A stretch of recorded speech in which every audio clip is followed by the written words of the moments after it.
নমস্কাৰ, আজি লৈ আছোঁ ক্লাছ 10 জিকিৰৰ আছামিছৰ এমআইএলৰ জিকিৰ চেপ্টাৰ 2 কুৱেশ্যন আনসাৰ। 1 নম্বৰ কুৱেশ্যন চমুত্তৰ দিয়া জিকিৰৰ ৰচক কোন? জিকিৰৰ ৰচক হ'ল হজৰত শ্বাহ মিৰাণ অৰ্থাৎ আজান ফকীৰ, যিজনক অসমত সাধাৰণতে আজান ফকীৰ বা আজান পীৰ নামেৰে জনা যায়। তাৰপিছত জিকিৰবোৰক কিহৰ লগত তুলনা কৰিব পাৰি বা কিহৰ লগত তুলনা কৰা হয়?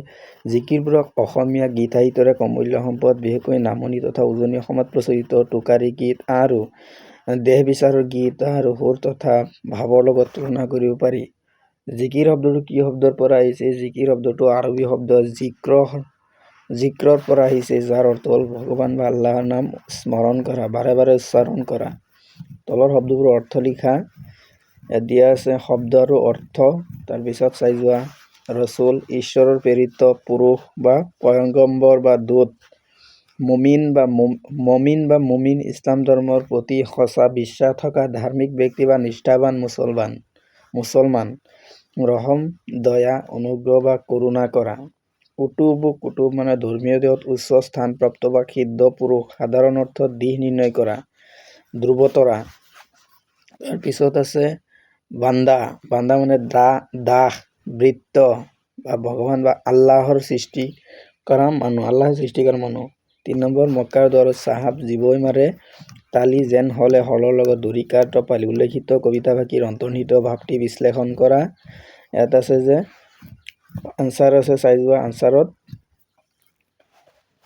আনসাৰ আছে ভাৱ বিশ্লেষণ। এই কবিতা ভাষীৰ জৰিয়তে কি ক'ব বিচাৰিছে কবিয়ে সেইটো লিখিব লাগে। এই কবিতা ভাষীৰ জৰিয়তে মানুহৰ মাজত থকা অহংকাৰ আৰু আধ্যাত্মিক অজ্ঞানতাক তীব্ৰভাৱে প্ৰকাশ কৰা হৈছে। মক্কা হ'ল মুছলমানসকলৰ বাবে অতি পবিত্ৰ স্থান, কিন্তু এজন সাধাৰণ মানুহে চাহাব জীৱই নিজৰ আধ্যাত্মিক জ্ঞান নথকাই যদি তাত গৈ ডাঙৰ কথা কয় বা তালি মাৰে, সেয়া অৰ্থহীন।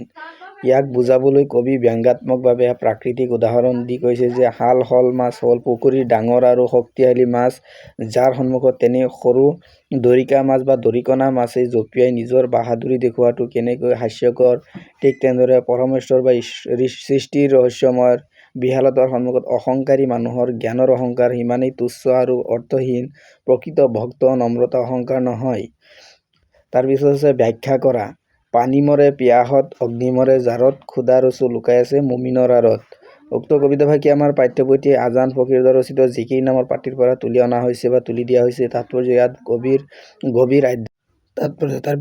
কবিৰ গভীৰ আধ্যাত্মিক অনুভৱ প্ৰকাশ পাইছে। পানীৰ কাম হ'ল পিয়াহ পলোৱা আৰু অগ্নিৰ কাম হ'ল জাৰ খেদোৱা। গতিকে পানী নিজেই পিয়াহত মৰা আৰু জুই নিজেই জাৰত কঁপি থকাটো যেনেকৈ অসম্ভৱ, ঠিক বিপৰীত কথা। ঠিক তেনেদৰে মানুহে ভগৱানক বা খোদাক নিজৰ বাহিৰত বা দূৰৈত কোনো তীৰ্থস্থানত বিচাৰি ফুৰাটো এক অজ্ঞতা। আচলতে খোদা বা ঈশ্বৰ প্ৰকৃততে প্ৰত্যেকজন পবিত্ৰ মনৰ বিশ্বাসী মানুহৰ অন্তৰৰ মাজতে লুকাই থাকে আৰু ইয়াতে তেওঁলোকে ঈশ্বৰক লাভ কৰিব পাৰে। তাৰপিছত আছে তাৰ পিছৰ কুৱেশ্যনটো চাই যোৱা। তাৰ পিছৰ কুৱেশ্যনত দিয়া আছে ইয়াৰ অৰ্থ বহলাই লিখিব লাগে। তাৎপৰ্য ইয়াত কবিৰ মতে পবিত্ৰ মক্কাৰ দুৱাৰমুখ হ'ল গংগা, যমুনা, সৰস্বতী মিলনস্থলী, ত্ৰিবেণীৰ ঘাট। আৰু এইটো চাই যোৱা, এইটো ব্যাখ্যা হয়। তাৰ পিছৰটো আছে ঘ নম্বৰ আছে হজাৰ মইনাটিৰ অনেক যুগতি, দেহ মাৰি পাৰ হ'ল এৰিলি পিৰিতি। এই অংশফাকি আমাৰ পাঠ্যপুথিৰ অন্তৰ্গত জিকিৰ পাঠটোৰ পৰা তুলি অনা হৈছে। ইয়াত সজা বুলি ক'লে মানুহৰ নশ্বৰ শৰীৰটোক বুজোৱা হৈছে আৰু মইনা চৰাইটোক জীৱাত্মা আৰু প্ৰাণৰ লগত তুলনা কৰা হৈছে। আৰু এইটো চাই যোৱা। পিছৰখিনি চাই যোৱা। তাৰপিছত আছে আৰু এটা কুৱেশ্যন ভাৱ বিষয়ক প্ৰশ্ন উত্তৰ। সমাৰ্থক শব্দ চিন্তে বা চিন্তা কৰা, স্মৰণ কৰা। ঘাট নদীৰ পাৰ, পিৰিতি মৰম